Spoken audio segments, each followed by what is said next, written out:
number 78.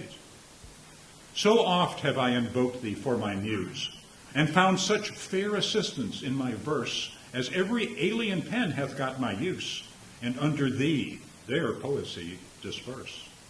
Thine eyes that taught the dumb on high to sing, and heavy ignorance aloft to fly, have added feathers to the learned's wing, and given grace a double majesty. Yet be most proud of that which I compile, whose influence is thine and born of thee. In others' works thou dost but mend the style, and arts with thy sweet graces graced be. But thou art all my art, and dost advance as high as learning my rude ignorance. Hello, I'm Andrea Mensch, and this is the second time I'm participating in this. Last year I had just retired from being an English teacher, and I was an aspiring grandmother in that I had a son who was ready to, in my opinion, procreate. And I read the sonnets to the fair young man, which seemed appropriate at the time. Well, I've outgrown that. And I decided I was going to let Kurt assign me some sonnets. And his choices were quite fortuitous in that these sonnets are about writing and about the role of contemplation and imagery. So I'm very happy to be reading Sonnet 79. Whilst I alone did call upon thy aid, my verse alone had all thy gentle grace. But now my gracious numbers are decayed, and my sick muse doth give another place. I grant, sweet love, thy lovely argument deserves the travail of a worthier pen. Yet what of thee thy poet doth invent, he robs thee of, and pays it thee again. He lends thee virtue, and he stole that word from thy behavior. Beauty doth he give, and found it in thy cheek. He can afford no praise to thee, but what in thee doth live. Then thank him not for that which he doth say, since what he owes thee, thou thyself dost pay. Sonett 79. Als ich alleine deine Gunst errang, da war dein Zauber nur in meinem Lied. Doch jetzt verfällt mein anmutreicher Sang, jetzt krankt die Muse, die vor andern flieht. Ich weiß, mein Liebling, deine Gaben sind wohl würdig eines besseren Dichters Lieder. Doch was dein Sänger je von dir ersinnt, raubt er dir nur und gibt es dir dann wieder. Er leiht dir Tugend, und von deinem Wesen stahl er dies Wort auf deinem Antlitz stand, die Schönheit, die er rühmt. Denn dir erlesen kann er kein Lob, das er nicht bei dir fand. Drum dank ihm nicht, wie sehr sein Lied auch prahlt, denn was er schuldet, wird von dir gezahlt. I'm Judith Jenkins, and this is the first time I'm doing this, and I'll be reading Sonnet 80. Oh, how I faint when I of you do write, knowing a better spirit doth use your name, and in the praise thereof spends all his might to make me tongue-tied, speaking of your fame. But since your worth, wide as the ocean is, the humble as the proudest sail doth bear, my saucy bark, inferior far to his, on your broad main doth wilfully appear. Your shallowest help will hold me up afloat, whilst he upon your soundless deep doth ride. Or, being wrecked, I am a worthless boat, he of tall building and goodly pride. Then if he thrive, and I be cast away, the worst was this, my love was my decay. I'm Celinda Tyson. This is Sonnet 81. Or I shall live your epitaph to make, or you survive when I in earth am rotten. From hence your memory death cannot take, although in me each part will be forgotten. Your name from hence immortal life shall have, though I, once gone, to all the world must die. The earth can yield me but a common grave, when you, entombed in men's eyes, shall lie. Your monument shall be my gentle verse, which eyes not yet created shall overread, and tongues to be your being shall rehearse. When all the breathers of this world are dead, you still shall live, such virtue hath my pen, where breath most frees, even in the mouths of men. I'm Pam McClure. I'm reading sonnet number 82. I did a lot of research on it, and then I realized that you could really do whatever you want with it, so I'm going to give it a shot, and we'll see what comes up. I grant thou wert not married to my muse, and therefore mayst, without a taint or look, the dedicated words which writers use of their fair subject, blessing every book. Thou art as fair in knowledge as in hue, finding thy worth a limit past my praise, and therefore art enforced to seek anew some fresher stamp of the time-bettering days, and do so, love.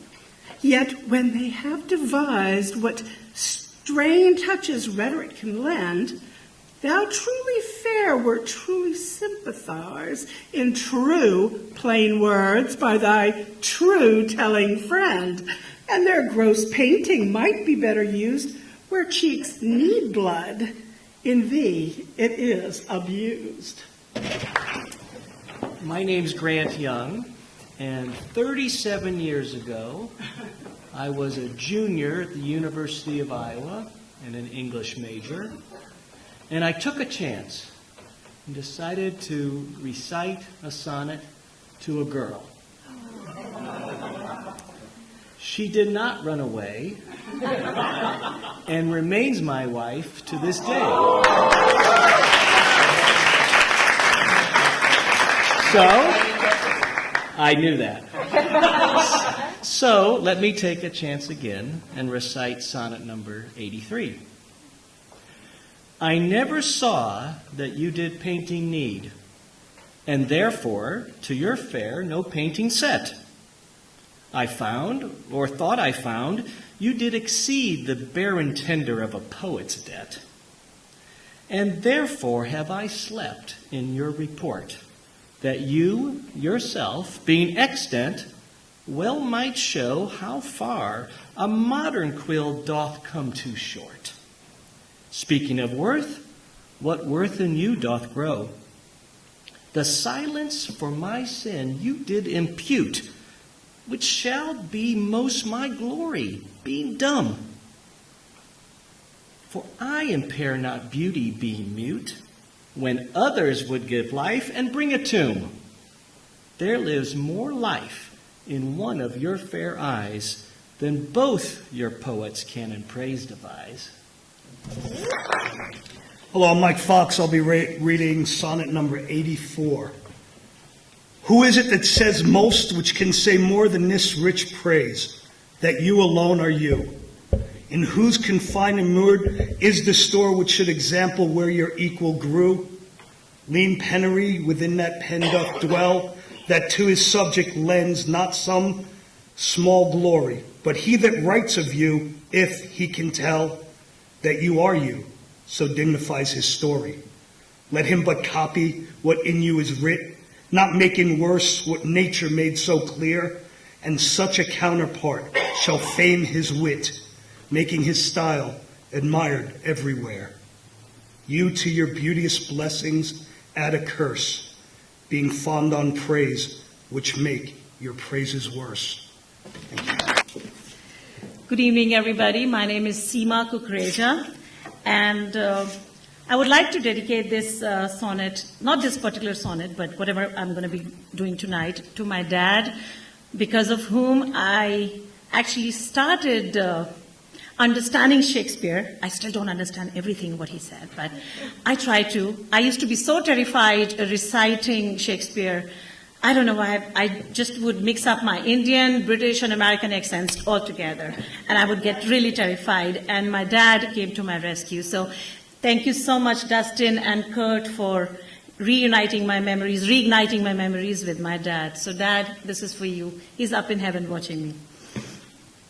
My tongue-tied muse in manners holds her still, while comments of your praise richly compiled, reserve thy character with golden quill, and precious phrase by all the muses filed.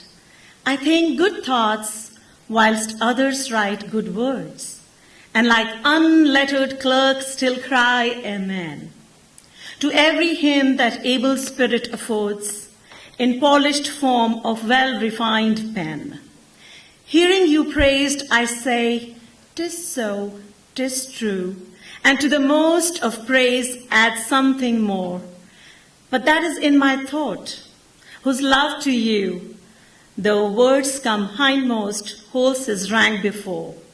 Then others for the breadth of words respect, me for my dumb thoughts speaking in effect. शिष्टाचार में मेरी जीभ बंद अभी भी उसे पकड़ती है, जबकि आपकी प्रशंसा की टिप्पणियां पूरी तरह संकलित हुई। सुनहरी कुल्हाड़ी के साथ अपना चरित्र आकर्षित करें और सभी सरस्वतियों द्वारा कीमती वाक्यांश हो दायर। मुझे लगता है कि अच्छे विचार हैं, जबकि दूसरों को अच्छे शब्द दिखते हैं, और अशिक्षित क्लर्क की तरह अभी भी आमीन प्रत्येक भजन को सूक्ष्म आत्मा देता है। अच्छी तरह से परीक्षित साफ सच्ची कलम से सुनकर आपकी सराहना करते हुए मैं ऐसा कहती हूं कि सच बोलो और अधिकतर स्तुति के लिए कुछ और जोड़ना, लेकिन ये मेरे विचार में आपका प्रेम है। हालांकि शब्द सबसे ऊपर आते हैं, उसके पद से भी पहले उसका पद है। फिर दूसरों शब्दों के श्वास के लिए सम्मान मेरे गूंगे विचारों के प्रभाव में बोलते हुए। Thank you. My name is Ted Willis, and I'm going to be reading Sonnet 86. Was it the proud full sail of his great verse, bound for the prize of all too precious you, that did my ripe thoughts in my brain and hearse, making their tomb the womb wherein they grew? Was it his spirit, by spirits taught to write above a mortal pitch, that struck me dead? No. Neither he nor his compeers by night giving a maid, my verse astonished.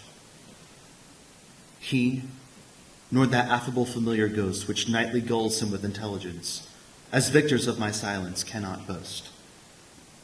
I was not sick of any fear from thence, but when your countenance filled up his line, then lacked eye matter, that enfeebled mine. Good evening, everybody. My name is Rinita Banerjee, and I'll be reading Sonnet 87. Farewell. Thou art too dear for my possessing, and like enough thou knowest thy estimate. The charter of thy worth gives thee releasing. My bonds in thee are all determinate. For how do I hold thee but by thy granting? And for that riches, where is my deserving? The cause of this fair gift in me is wanting, and so my patent back again is swerving.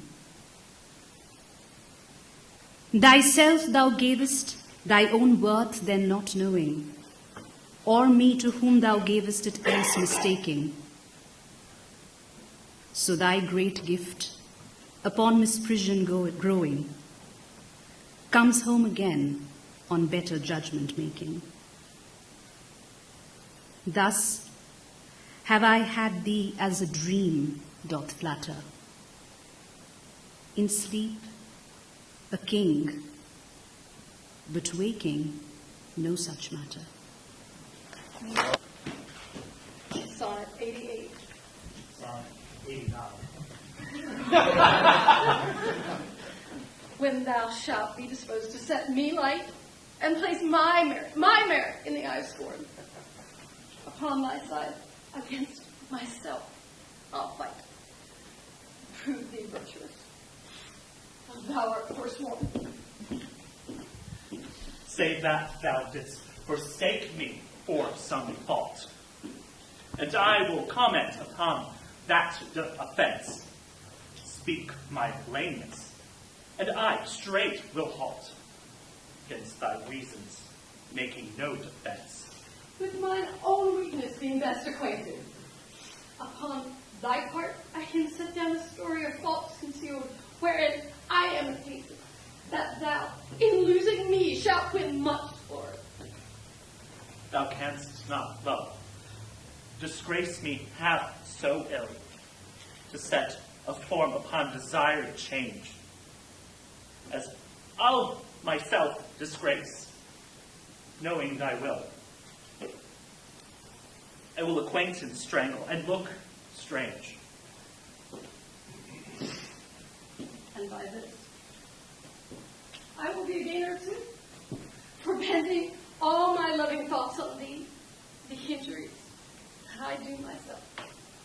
That to myself I do, doing thee vantage, doth vantage me. Be absent from my thy walks, and in my tongue the sweet beloved name no more shall dwell.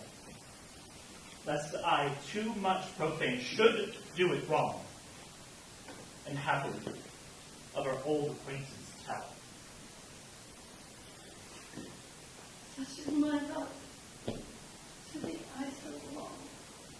For thee against myself I'll vow debate. That for thy right myself will bear all fault. For I was never loved him whom thou dost hate. I'm Melissa Skiver, and I'm going to be reading Sonnet 90. Then hate me when thou wilt, if ever now. Now, while the world is bent my deeds to cross, join with the spite of fortune, make me bow, and do not drop in for an after loss. Ah, do not, when my heart hath escaped this sorrow, come in the rearward of a conquered woe. Give not a windy night or a rainy morrow to linger out a purposed overthrow. If thou wilt leave me, do not leave me last, when other petty griefs have done their spite, but in the onset come. So shall I taste at first the very worst of fortune's might. And other strains of woe, which now seem woe, compared with loss of thee, will not seem so. My name is Stan Williams, and I'm struggling not to call this the Psalm 91. This is Sonnet 91, not Psalm, Sonnet. Such a preacher. Some glory in their birth, some in their skill, some in their wealth, some in their body's force, some in their garments, though newfangled ill, some in their hawks and hounds, some in their horse. And every humor has his adjunct pleasure, wherein it finds a joy above the rest. But these particulars are not my measure. All these I better in one general best. Thy love is better than high birth to me, richer than wealth, prouder than garments cost, of more delight than hawks or horses be.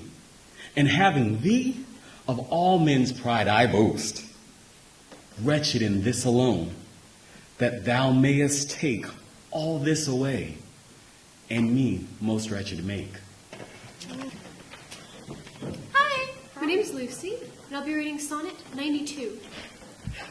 I'm going to take a step back because the mic really picks up. But do thy worst to steal thyself away. For term of life thou art assured mine, and life no longer than thy love will stay, for it depends upon that love of thine. Then need I not to fear the worst of wrongs, when in the least of them my life hath end. I see a better state to me belongs, than that which on thy humour doth depend. Thou canst not vex me with inconstant mind, since that my life on thy revolts doth lie. Oh, what a happy title do I find, happy to have thy love, happy to die. But what's so blessed fair that fears no blot? Thou mayst be false, and yet I know it not. Thank you. Hello, I'm called Russing, and that was my daughter.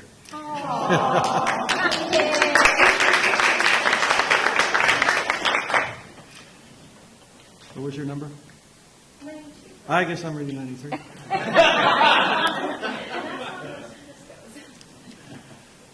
So shall I live, supposing thou art true, like a deceived husband. So love's face may still seem love to me, though altered new.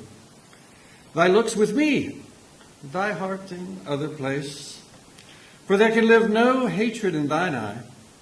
Therefore in that I cannot know thy change in many looks.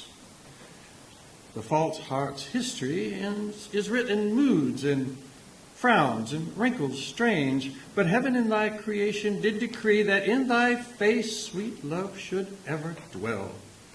Whatever thy thoughts or thy heart's workings be, thy looks should nothing thence but sweetness tell. How like Eve's apple doth thy beauty grow, if thy sweet virtue answer not thy show. Hi, I'm Ross, and eons ago I was an English major, and I never forgot the wonder of literature exactly, but it kind of drifted away from it, and I had this opportunity to reconnect, and I'm looking at this stuff and going, this guy could write. 94. They that have the power to hurt and will do none, that do not do the thing they most do show, who, moving others, are themselves as stone, unmoved, cold, and to temptation slow. They rightly do inherit heaven's graces, and husband nature's riches from expense. They are the lords and owners of their faces, others but stewards of their excellence. The summer's flower is to the summer sweet, though to itself it only live and die. But if that flower with base infection meet, the basest weed outbraves his dignity. For sweetest things turn sourest by their deeds. Lilies that fester smell far worse than weeds. 95, John Feddersen. How sweet and lovely dost thou make the shame, which like a canker in the fragrant rose doth spot the beauty of thy budding name.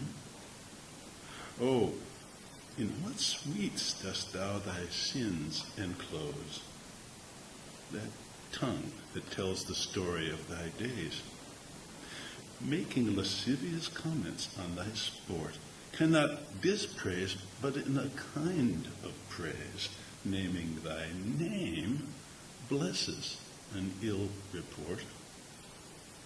Oh, what a mansion have those vices got, which for their habitation chose out thee, where beauty's veil doth cover every blot, and all things turn to fair that eyes can see.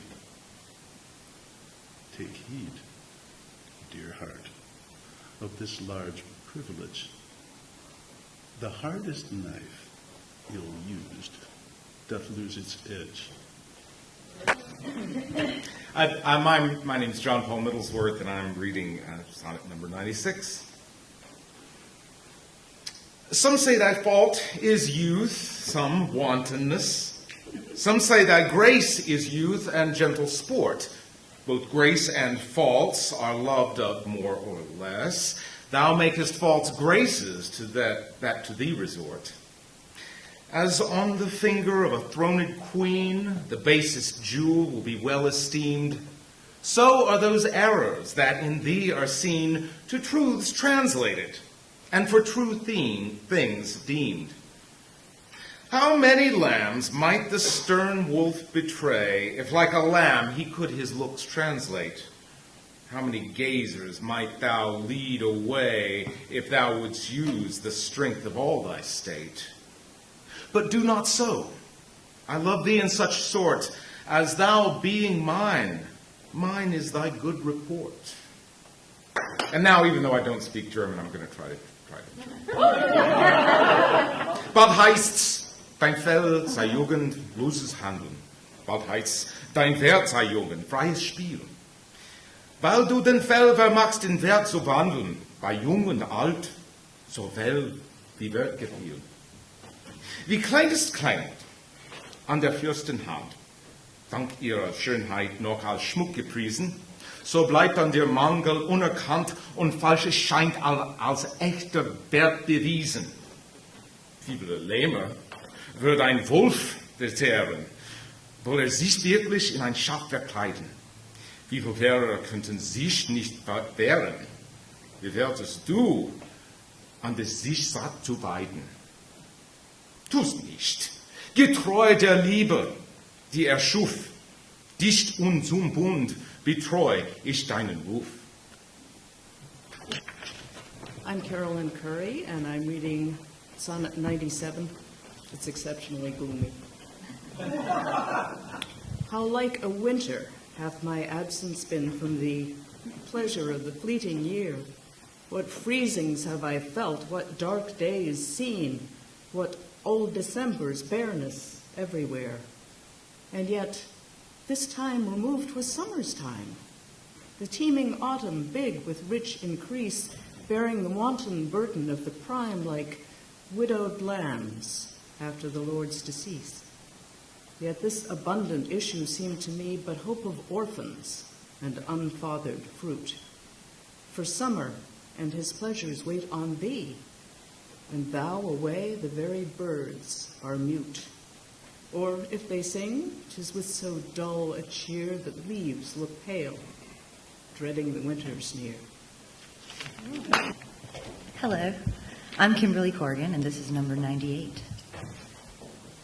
From you have I been absent in the spring, when proud-pied April, dressed in all his trim, hath put a spirit of youth in everything, that heavy Saturn laughed and leapt with him.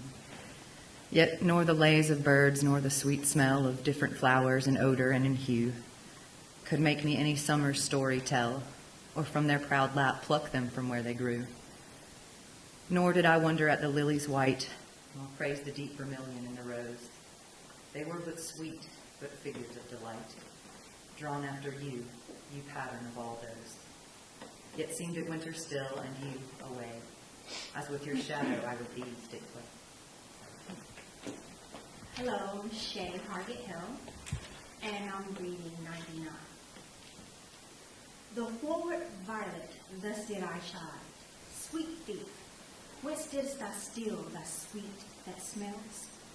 If not from my love's breath, the purple pride, which on thy soft cheek for complexion dwells. In my love's veins thou hast too grossly dyed. The lily I condemn for thy hand, and buds of marjoram has stolen thy hair. The roses fearfully on thorns did stand, one blushing shame, another white despair. A third, nor red nor white, had stolen a bow, and to his robbery had annexed thy breath. But for this theft and pride of all his growth, a vengeful canker eat him up to death. More flowers I noted, yet I none could see, but sweet or color it has stolen from thee. I'm Marina Enslen, and I'm going to be reading Sonnet 100. Where art thou, muse, that thou forgettest so long to speak of that which gives thee all thy might? Spendest thou thy fury on some worthless song, darkening thy power to lend base subjects light? Return, forgetful muse, and straight redeem in gentle numbers time so idly spent. Sing to the ear that doth lie in lays esteem, and give my pen both skill and argument. Rise, resty muse, my love's sweet face survey. If time have any wrinkle graven there, if any, be a satire to decay, and make time's spoils despised everywhere. Give my love fame faster than time wastes life, so thou preventest the sky from crooked night. William Simkis, the 6th Sonnet 101. O truant muse, what shall be thy amends for the neglect of truth in beauty dyed? Both truth and beauty on thy love depends. So dost thou too, and therein dignified, make answer, muse. Wilt thou not haply say, truth needs no color with its color fixed? Beauty no pencil, beauty's truth to lay, but best is best if never intermixed. Because he needs no praise, wilt thou be dumb? Excuse not silence so, for it lies in thee to make him much outlive a gilded tomb, and to be praised of ages yet to be. Then do thy office, muse. I teach thee how to make him seem long hence, as he shows now. In the French, O muse truande, quelle sera la pénitence pour avoir ainsi négligé tant de vertus colorées de ta solidité? Beauté et vertu appartiennent toutes deux à l'amour.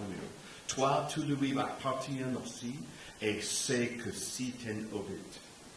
Réponds, muse, vas-tu par hasard me dire que la vertu n'a pas besoin de couleur pour découvrir son couleur?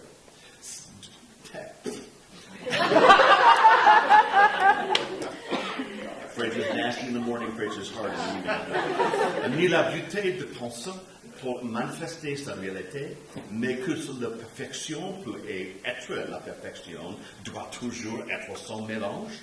Quoi? Parce qu'il n'est pas besoin d'éloge, vas-tu devenir muet?